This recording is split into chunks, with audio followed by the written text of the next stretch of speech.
Hello everybody. Welcome back for another video.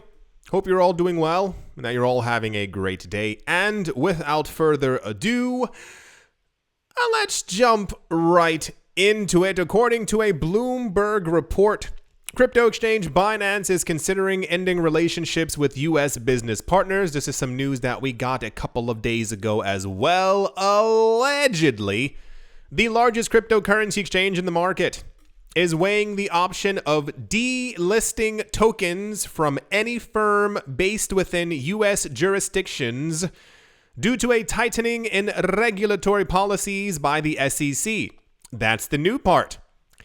After the allegations by the SEC that the BUSD, the Binance US dollar, a stablecoin pegged to the US dollar, is a security and suing the crypto firm Paxos, the climate between exchanges and the U.S. watchdog has escalated to concern and uncertainty.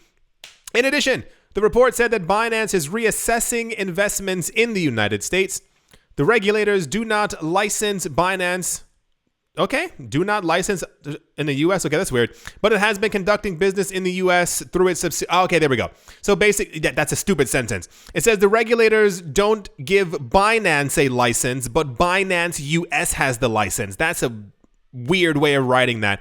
Binance's CEO Changpeng Zhao denied the allegations in a Twitter post. The exchange's CEO responded to a commentary on Twitter by saying, "There's no tweet here. It's like a weird photo." Oh, he wrote number 4 false. Okay. Binance's CEO has been embroiled in controversy lately. According to a report from Reuters, the crypto exchange moved $400 million from a secret account paired with the exchange's subsidiary Binance US, involving crypto-friendly bank Silvergate. Allegedly, the funds were sent to a trading firm owned by Changpeng Zhao. The trading firm is Merit Peak, incorporated in the British Virgin Islands in 2019. At the time, the firm invested over $1 million into the Binance subsidiary known as Binance US. Probably.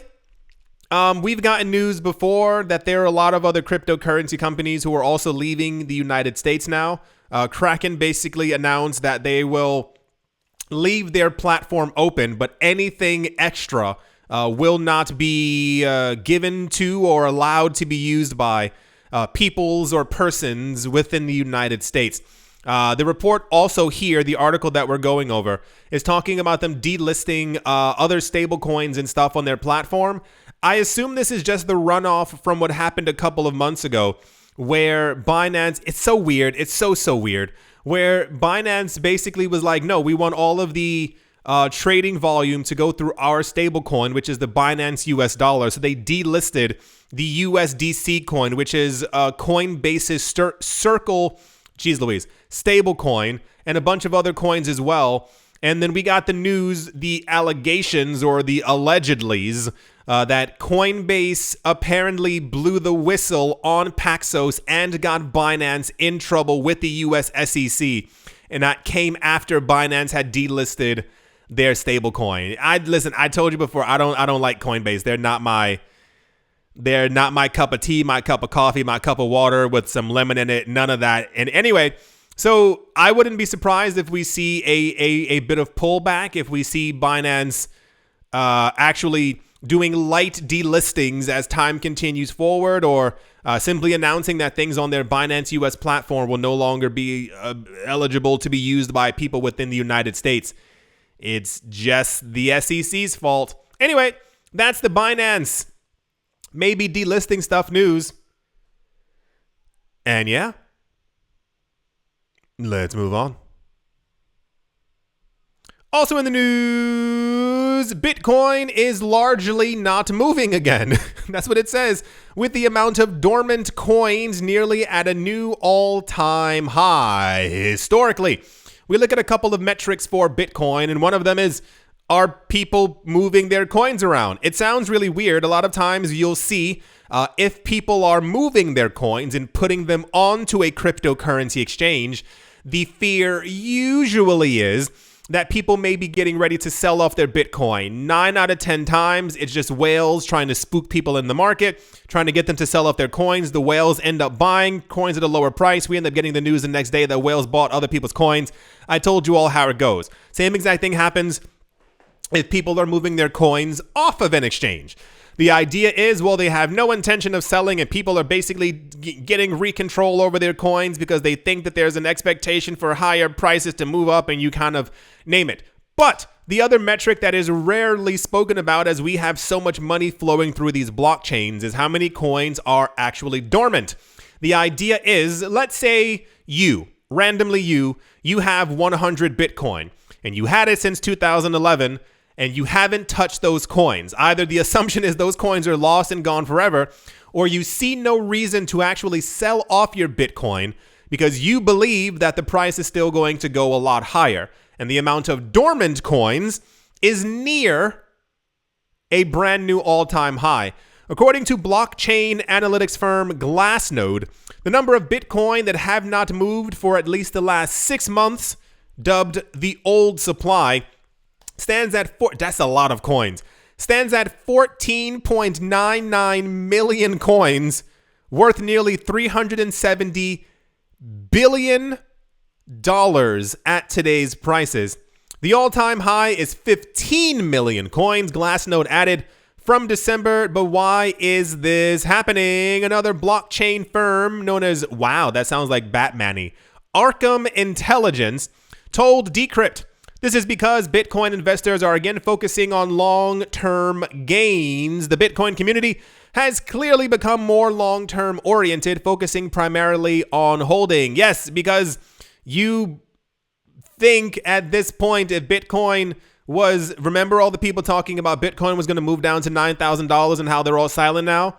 If we see Bitcoin has gone up from 17,000 to 25,000 over the course of a 7-8 week period, it seems almost foolish to want to sell your coins that could potentially go to 30,000, 35,000. We had price predictions 2 weeks ago that said by the end of this year, a lot of the analysts believe that Bitcoin's price could actually be around $40,000 to $45,000 to $50,000 by the end of this year in anticipazione of the next halving.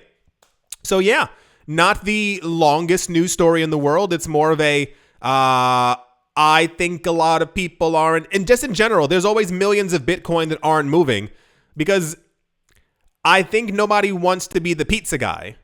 No, like none of my friends, like a lot of people talk about like selling their coins or cashing out at some point when Bitcoin is at X number.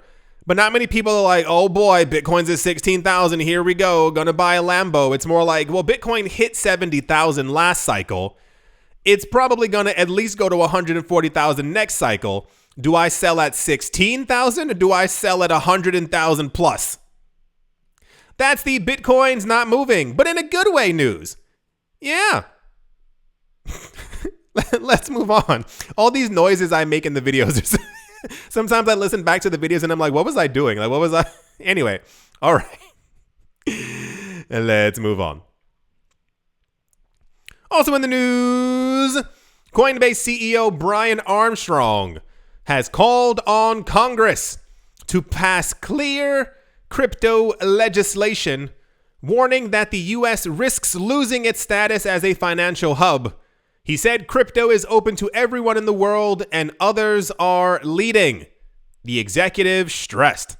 So I think a lot of these larger cryptocurrency firms, as far as I've been paying and as long as I've been paying attention to the cryptocurrency space, I think that they thought that because that they were at the helm or the front of the industry or created these multi-billion-dollar companies that, how do I say this lightly? They thought that they had more control than they actually did, and now they're realizing that regulators, basically the SEC, can do whatever they gosh darn feel. And now they're trying to figure out ways of like, it's kind of like what Ripple did in like 2019, where they were like, hey, you better stop what you're doing or we're going to move somewhere else. And then Ripple actually did end up partnering with tons of other countries around the world. And now they're even threatening once again to completely leave the United States with their business. But now like crypto exchanges are doing the exact same thing, and I don't think they have as much leeway or sway as they actually think, because if Coinbase leaves America, if Binance stops doing things in the United States as well, if Kraken doesn't offer all their products to US citizens, you know who will?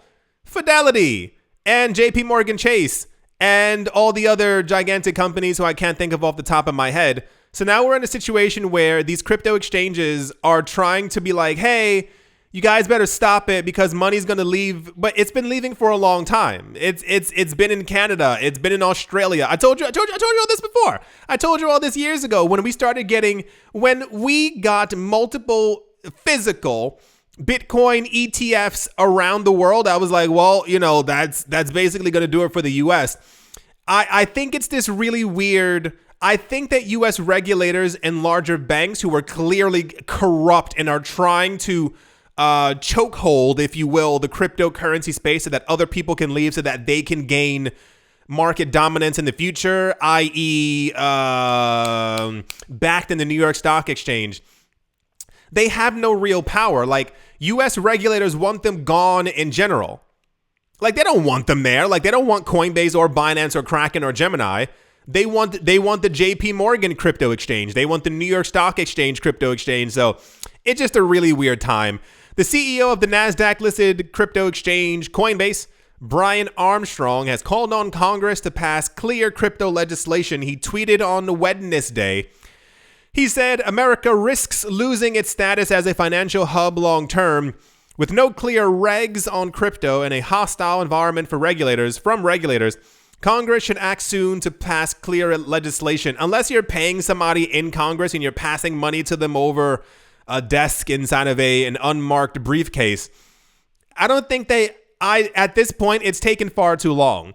It's been 14 years and there's still no regulation at all for crypto in the United States, which is meant to be like the financial hub of the world. We literally wait for this man to stand on a box and talk into a microphone to tell us that he's raising interest rates by 0.25%. It's the weirdest, oddest thing in the entire world. And I think that other crypto exchanges have kind of caught on. They realize that they can make money other places, and I think that they assume that they'd be able to make the most amount of money in the US by being the first movers and the first people who started these websites, but that's not how it is. He said crypto is open to everyone in the world and others are leading, mentioning the EU, the UK, and Hong Kong, for those of you who missed the Hong Kong news as well. Apparently, they announced that on the 1st of June, crypto trading will be legal there. And people think that that's the most bullish thing in the entire world because funds from up north will probably be able to flow down south. And historically, these people have ruled the market and have pumped prices into the stratosphere.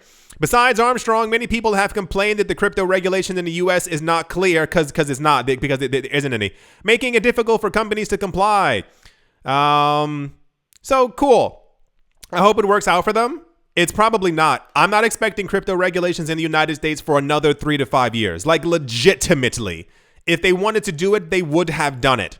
All they're doing now is going after these cryptocurrency firms, trying to make people not want to do business there. That's because the BlackRocks, the Fidelities, the JP Morgan Chases, and the Bank of Americas, they know that crypto is here to stay.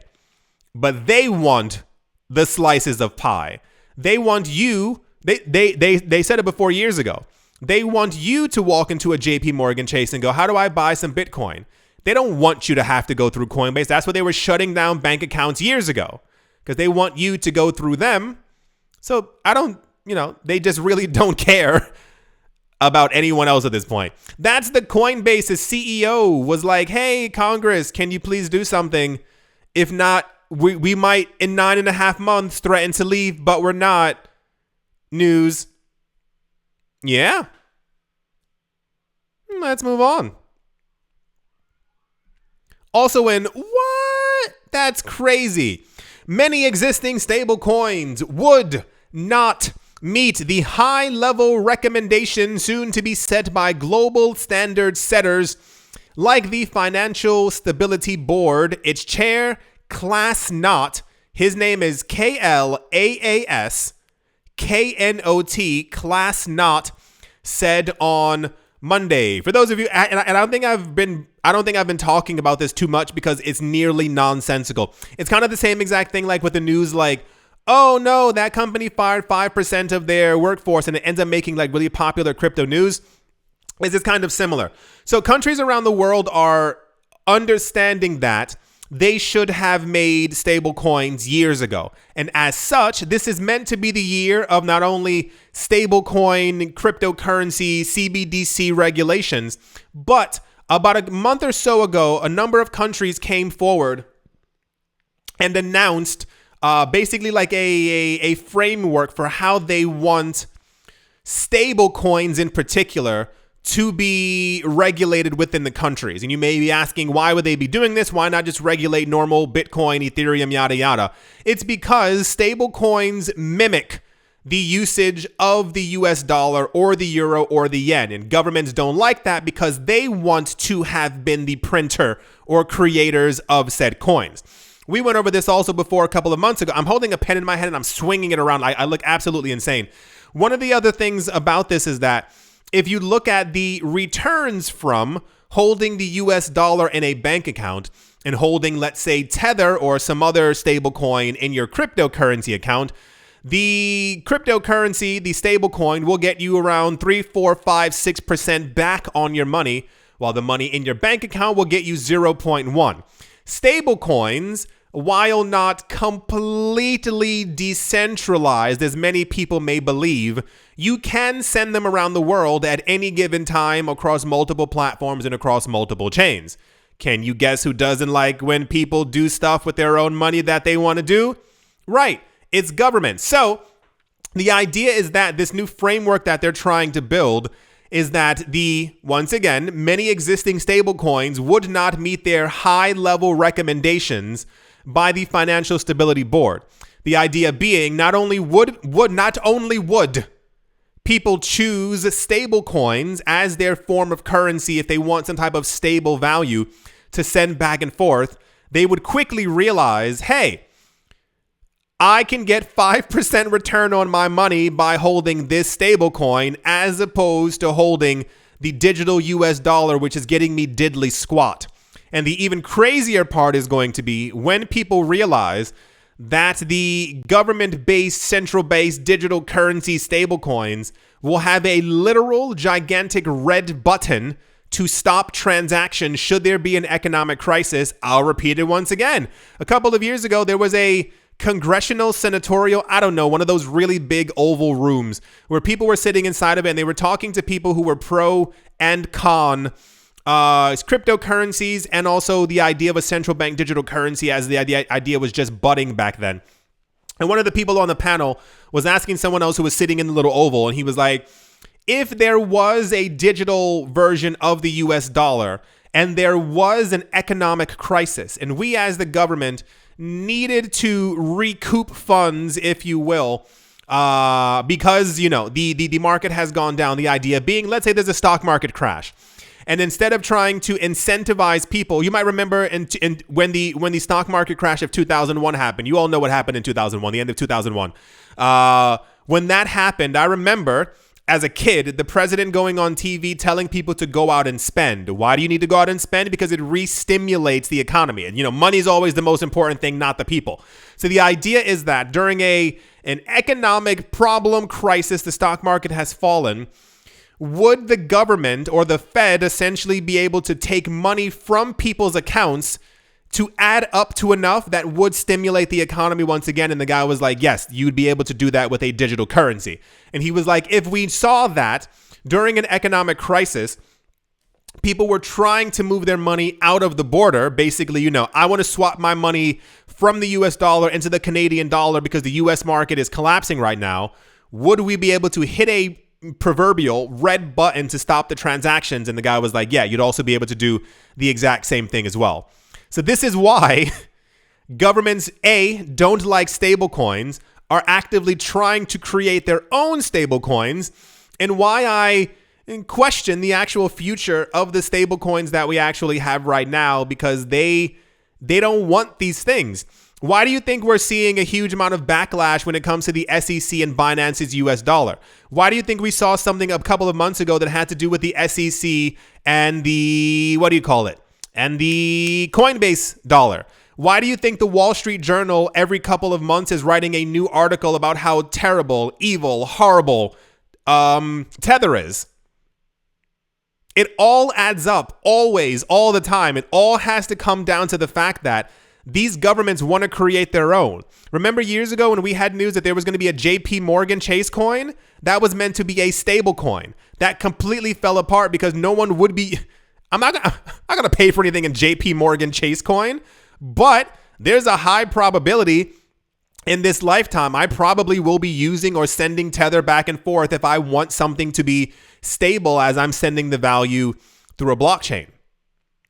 The FSB's upcoming guidance targets the strengthening of stablecoin governance frameworks, redemption rights, and stabilization mechanisms not set in a letter to the G20 finance ministers and central bank governors.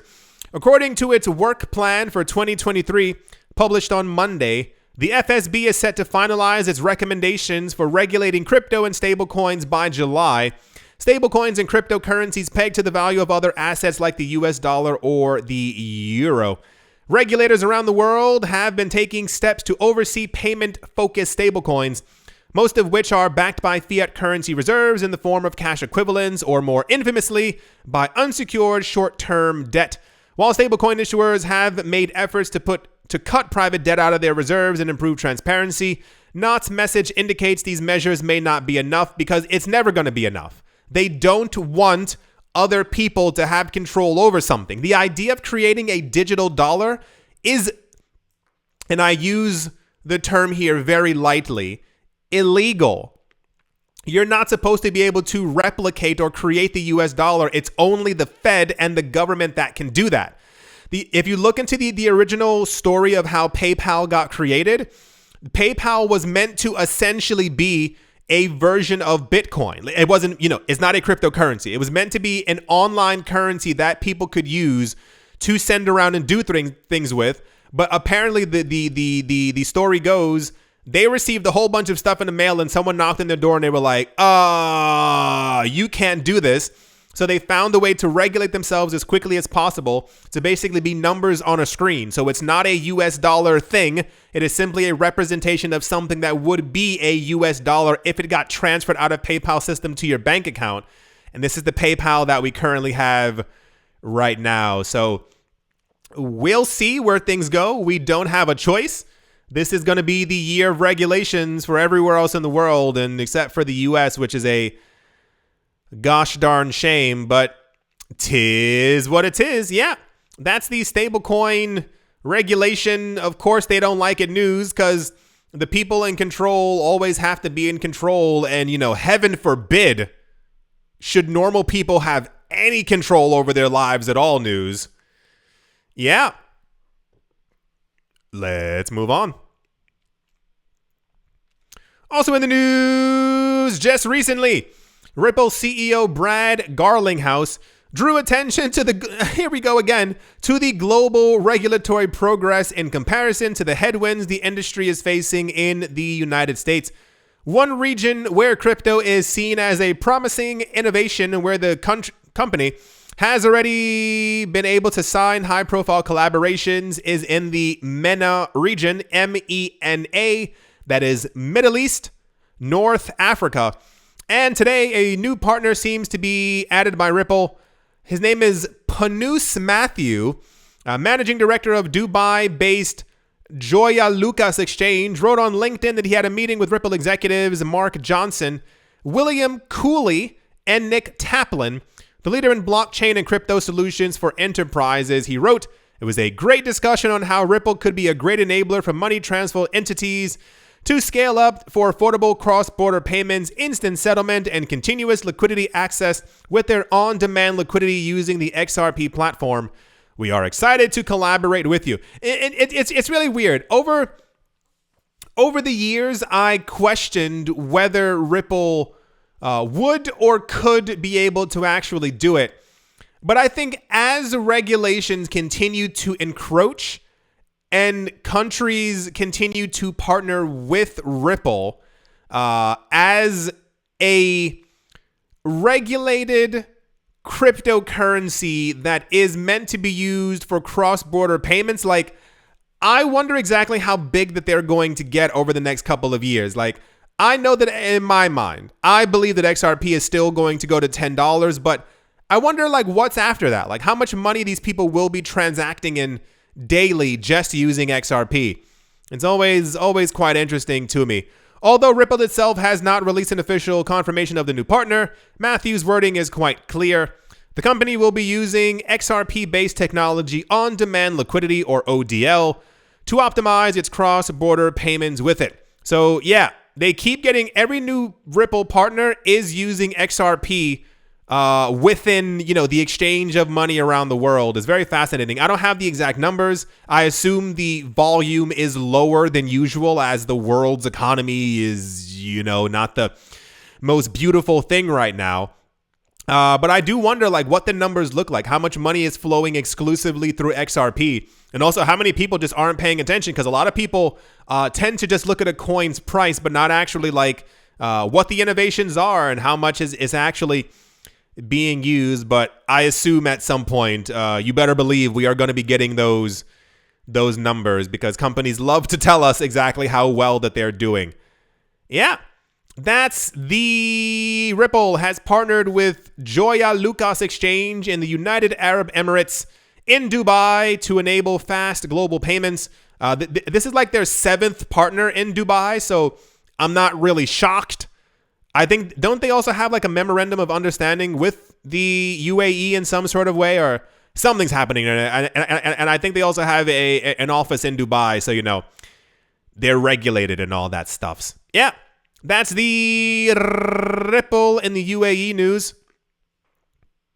And yeah, let's move on.